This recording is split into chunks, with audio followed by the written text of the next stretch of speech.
It's another edition of Time About the Movies, and today we're taking a look at the films of July 18th, 2003. I had 4 films planned, but unfortunately there's no trailer for Bright Young Thing, so not going to be able to cover that one. Doesn't really matter because I didn't really see it, but the 3 other films we have here, I have seen, and some of them I actually really enjoy, including the biggest new release of the weekend that we have here up first, and that is, of course, Will Smith and Martin Lawrence in the sequel to the film that essentially made them into the movie stars that they are today, that they were back then. I mean, this is Bad Boys 2. Good morning, Mike. How you gonna screw up the captain's life today? Bad boys. Oh, what's he gonna do?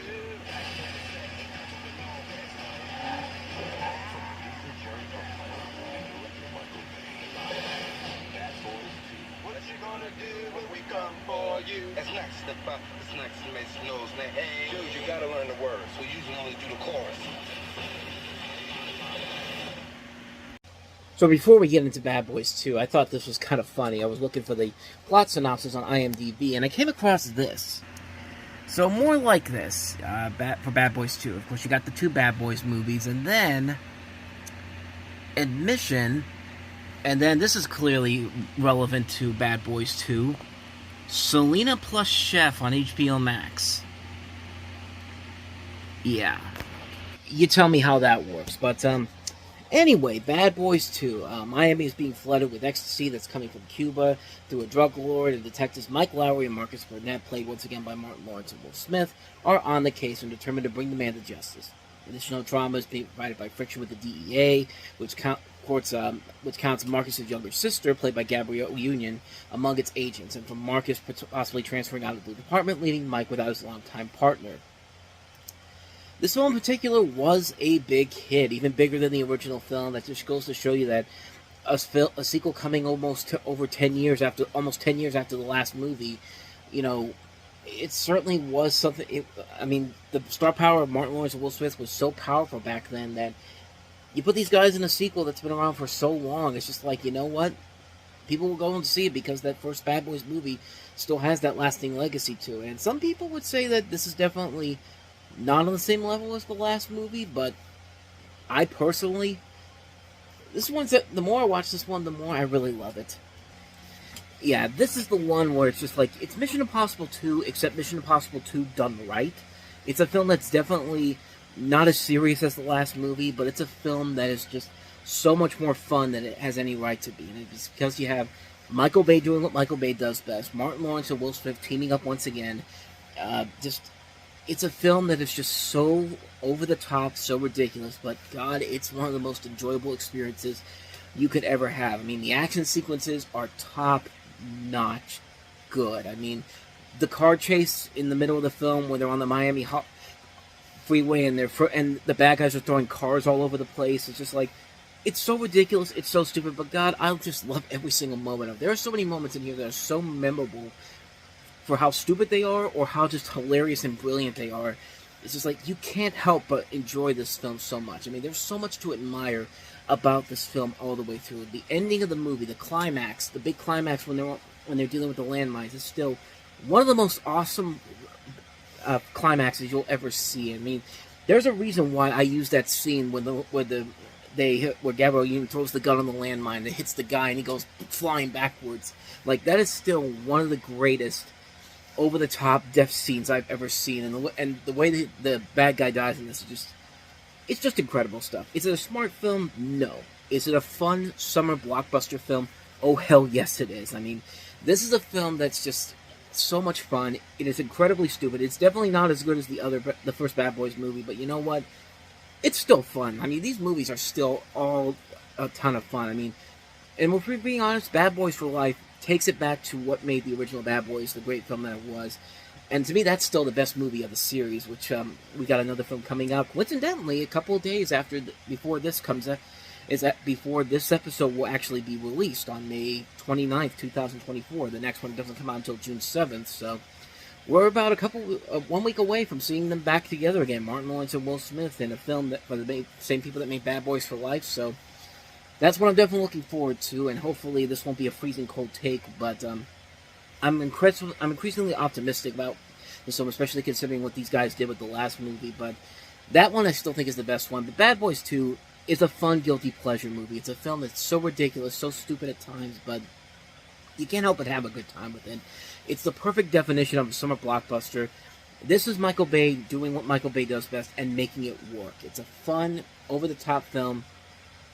Completely stupid, but you know what? A ton of fun. I can't recommend it enough. Bad Boys 2. Just good fun times. And speaking of good fun times, that you can say the same thing about our next movie, and that is Rowan Atkinson as Johnny English. The safety of the world's top spies is in the hands of Johnny English. You're unbelievable. Now, the last man standing is our last hope. We can't afford any mistakes. I couldn't agree more, sir. You're unbelievable. Sorry, Johnny English, I'm a secret agent. Rowan Atkinson. Johnny English, rated PG.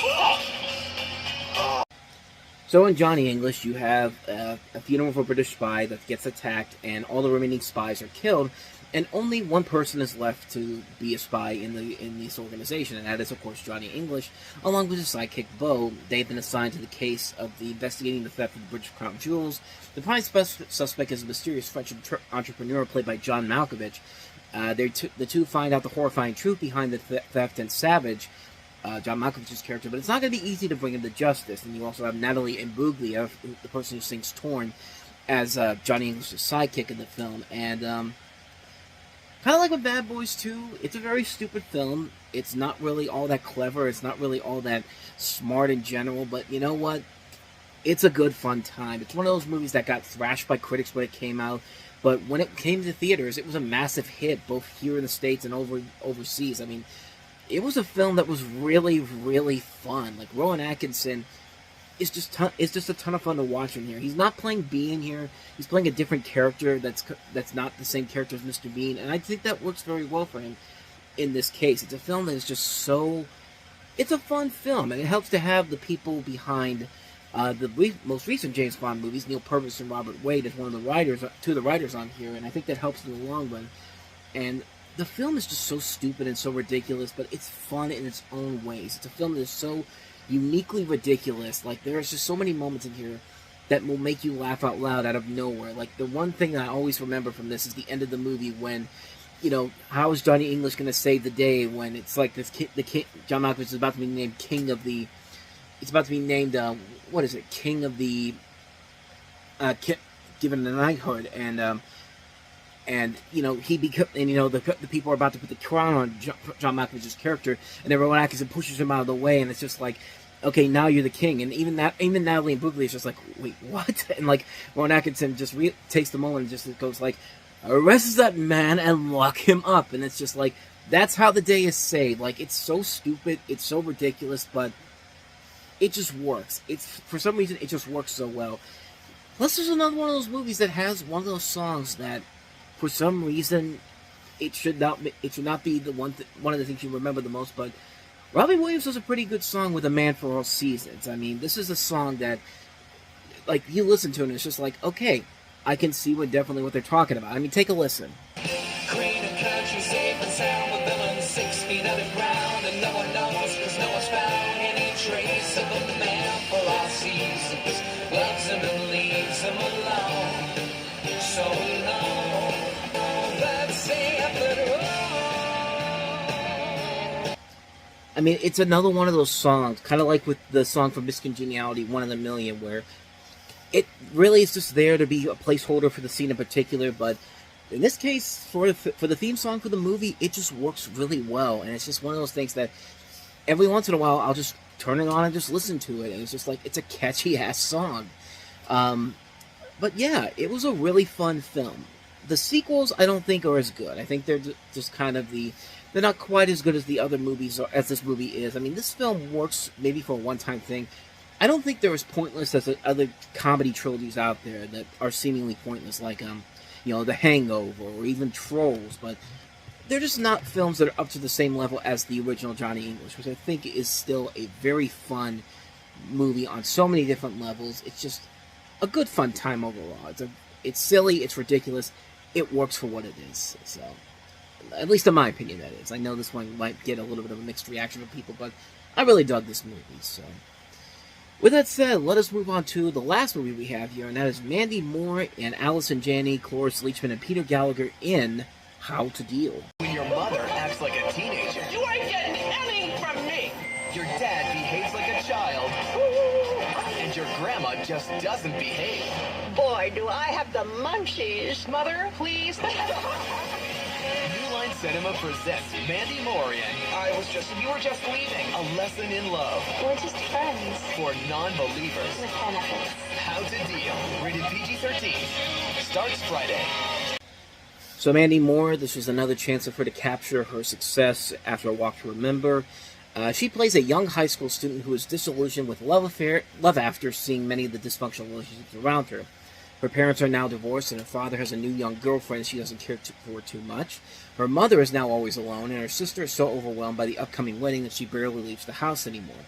On top of that, the shallowness of all the girls and guys at her school convinces Hallie, Hallie, Halley, Mandy Moore's character, that finding true love is impossible. A tragic accident, however, leads her to meeting Macon, and suddenly Hallie finds that true love can occur under unusual circumstances. Check it out this fall on the WB. I mean, that's literally what this movie feels like. This feels like a film that should be right at home with the WB's lineup on Tuesday nights with One Tree Hill and also a Felicity, but not as good. In fact, not good at all. It's just like a film that just wastes so much talent. Like I said, Mandy Moore, Allison Janney, Cloris is that Cloris Leachman or is that somebody else? I thought that was Cloris Leachman, but I could be wrong on that. Let me see. Okay, that's not Cloris Leachman as her grandmother. That's Nina Folk, who I don't know too much about. I've actually never heard of her before I did this, but yeah. Sorry to her, and I'm sorry to Cloris Leachman for getting confused for them. I swear, when I looked at that trailer, I thought that was Cloris Leachman, but no, that's not her. But Dylan Baker's in it. The guy who would have been the Lizard in the Tobey Maguire Spider-Man movie, so I guess there's that. But like I said, this just feels like a film that would have been right at home at the WB, and not really as a movie in general. It's a movie that runs over almost 2 hours long for no particular reason. And it's just like, if you're going to do a movie with these people involved here, give them a better script to work with here, or do something unique and different with it. This just feels like a film that is literally trying to capture the success of Mandy Moore's star power as a musician, as an actress, and it's just like, it has nothing else to really say about it, except that, like, the poster here is literally just Mandy Moore staring at you saying, Rule 1, there are no rules. And you think I'm joking here? No, take a look at this. Yeah, it's just so bland. It's just like, here's Mandy Moore, like, okay, why do I want to see a movie when there's nothing else going on the front of it? Like, you're a movie poster. Sell me something on the movie besides the leading star in it. But, I mean, hey, Allison Janney gets double billing here too, I guess. So, yes, there's that, maybe. But yeah, like I said, other than that, there's nothing of value to this film whatsoever. It looks like a film that just really devoids its talented cast overall. There's nothing really all that amazing about it. It's not really anything funny. The relationships don't make a lot of sense. Like, it's a film that's clearly trying to cash in on the success of a book, because this is based on a series of books by Sarah Deason, That Summer and Someone Like You, which I've never heard of before, but this was before New Lines hit a jackpot the year later with Nicholas Sparks' The Notebook, and maybe they should have gotten it here, because this is just not a good film whatsoever. So, bland movie overall, nothing spectacular. That's How to Deal. So that wraps up this episode of Time About the Movies. We'll wrap July up next time with 4 movies. This time we'll have 4 movies because we've got Spy Kids 3D Game Over. We also have Lara Croft Tomb Raider and the Cradle of Life.